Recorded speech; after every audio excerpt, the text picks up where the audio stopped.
Hej, Nathalie heter jag och jag kommer visa er den här lite starkare vardagsmakeupen. Och då har jag ju använt mig av paletten Kaja Cosmetics med dessa härliga färger. Och även liquid lipsticks från Kaja Cosmetics. Och då är det Mykonos jag ska börja med att använda bara för att fixera min concealer så att jag har en grund att fästa min ögonmakeup på. Och den här lägger jag mjukt och fint med en fluffig pensel. Och det här är nummer 06. Och den här arbetar du hela vägen upp till ditt brynben. För att få ett djup i ögat, när du lägger en vit eller en ljus skugga över hela ögonlocket så får du ett väldigt platt öga. Vi vill ju få lite mer djup och även markera formen som du har. Jag kommer använda mig av Stockholm och jag kommer lägga den i stort sett över hela ögonlocket så upp till brynbenet. Och det är en ganska bra riktlinje att ha när man lägger en skugga. Det är att aldrig fylla på skuggan ovanför brynbenet utan där ska man bara tona upp skuggorna. Så vi tar lite, just eftersom att detta är ganska högpigmenterade produkter så skaka gärna av penseln lite innan om du har en fluffig pensel. Och så bara jobbar vi från ytterkanten och så arbetar vi oss inåt. Och som ni märker här så har jag faktiskt samma pensel.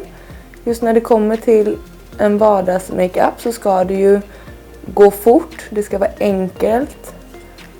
Man ska hinna göra det innan jobbet. Och då är det skönt att inte behöva använda massa olika penslar. En annan sak som är bra att tänka på det är att ju fluffigare pensel du har desto mjukare blir ju resultatet. Därför när jag går på med en lite mörkare färg som vi kommer göra. Jag kommer gå på med Milan som är den här färgen. Som är en lite bronsbrunaktig med lite lyster i. Den här kommer jag börja med att lägga i ytterkant på mitt ögonlock. Och sen jobba inåt. Ju längre in du går med den här skuggan desto mer sminkat resultat får du. Och som ni märker här så duttar jag mer på produkten nu istället. Och jobbar inåt. Och där ser ni att man får en mjuk och fin och ändå ett lite markerat öga.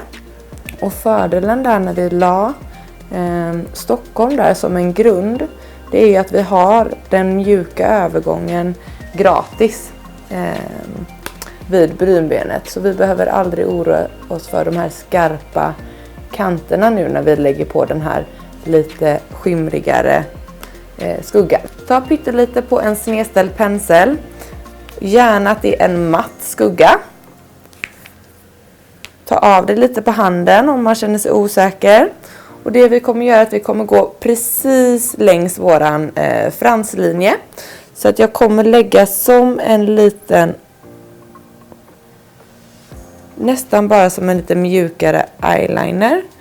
Fast inte eyeliner utan bara med skugga. Bara för att binda ihop undersida med ovansida. Och det här behöver du inte ta längs hela din fransrad utan det räcker att du bara tar det lite i ytterkant just om det är så att man är rädd att det ska bli för mycket. En annan bra riktlinje är också att ta din sminkpensel, kan vända på den, lägg den från nästippen och upp till det här ytterkanten av ditt öga. Under här vill vi inte ha några ögonskuggor utan följer du den här riktlinjen så vet du att du alltid kommer markera ditt öga på det mest gynnsamma sättet. Kommer ta den här fluffiga penseln igen, nummer 03. Och då går jag tillbaka till Stockholm. För det vi har på ovansidan, det vill vi även ha på undersidan. Och då lägger jag bara lite lätt. Och så binder jag ihop det. Det jag tänkte nu, det är ju att vi vill ju också få lite lyster. Vi vill att brynbenet, vi vill pigga upp lite här i innerkant. Det jag kommer göra då, det är att jag kommer välja London, som är en jättefin färg att highlighta med. Den kommer jag ta med en lite mindre pensel. Och då använder jag penseln nummer 2 som är lite rundad. Ta lite på här. Och kommer vilja lägga det lite här i innerkant. Och det är just för att många kan ju ha de här lite trötta ögonen. Lägger du en ljus färg i innerkant av ögat så kommer det pigga upp.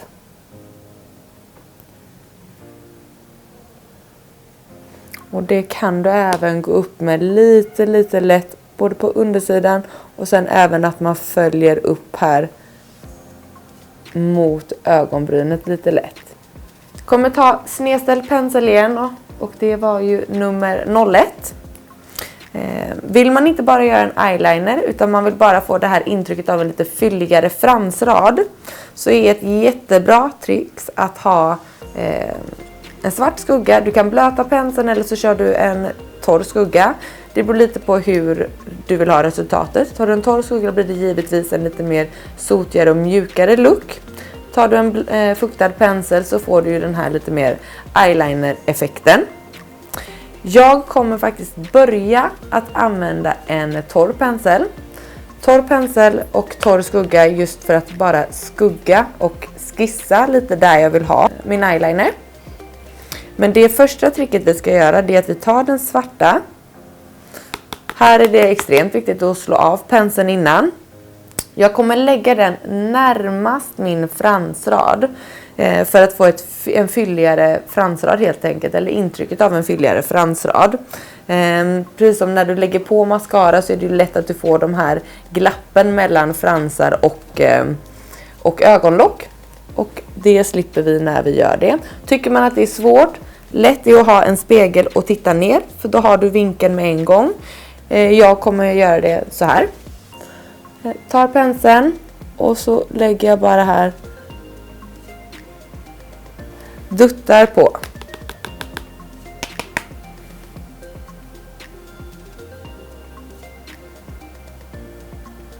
Så från rötterna och så jobbar du dig uppåt. Jag tycker att man ska gå längs hela fransraden. Går du inte längs hela fransraden så kommer du kapa av ditt öga. Du kommer göra ditt öga mindre. Går du längs hela fransraden så markerar du och får en fylligare fransrad. Så, då har vi ju markerat fransraden för att undvika att få mellanrum när vi sen kommer lägga på vår mascara. Det vi ska göra nu, det är ju det som de flesta kan tycka är det absolut svåraste. Och det är ju eyeliner. Och det är också någonting som är svårt. Det är verkligen bara träning. Men det finns ju lite olika knep. Återigen, som jag sa tidigare, den här vinkeln. Det här är ju det som kommer gynna ditt öga och ditt ögas form. Det kommer hjälpa att lyfta. Så att det vi kommer göra för att få en lite skarpare, det är att jag kommer fukta den här penseln nu. När jag har gjort den här fransmarkeringen då som vi kallar det. Och då kan du antingen ta vatten eller så tar du en face mist. Jag kommer ta en face mist. Duttar av på handen. Tar ögonskuggan. Duttar på samma ställe. Just för att nästan jobba upp en lite krämig konsistens av din produkt. Jag tycker det är lättast att börja från ytterkant och dra ett streck utåt för att sedan vända och jobba inåt. Så att det jag börjar är att gå från undersidan här av mitt öga. Så jag följer undersidans vattenlinje. Drar ett streck.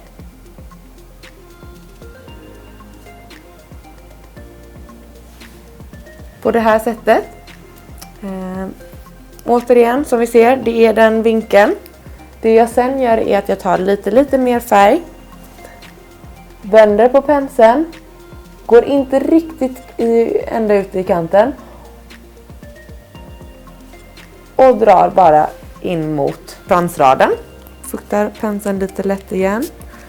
Och återigen här, börja lite och bygg på. Och då kommer jag jobba ungefär fram till ytterkanten av min pupill. Och pupillen är ju det mörkaste där längst in i ögat. Någonting sådant, tänker jag, blir ganska så lagom. Då har man fått en liten vinge, ingenting som blir för mörk. Och bara sudda till.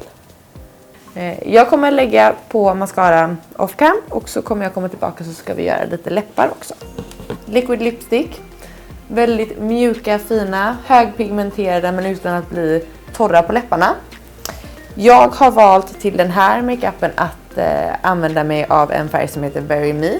Som är en lite mörkbrun rosa ton. Eller rosa, men ganska lik min egen läppfärg men ändå som ramar in. Och de här glider på väldigt jämnt och fint.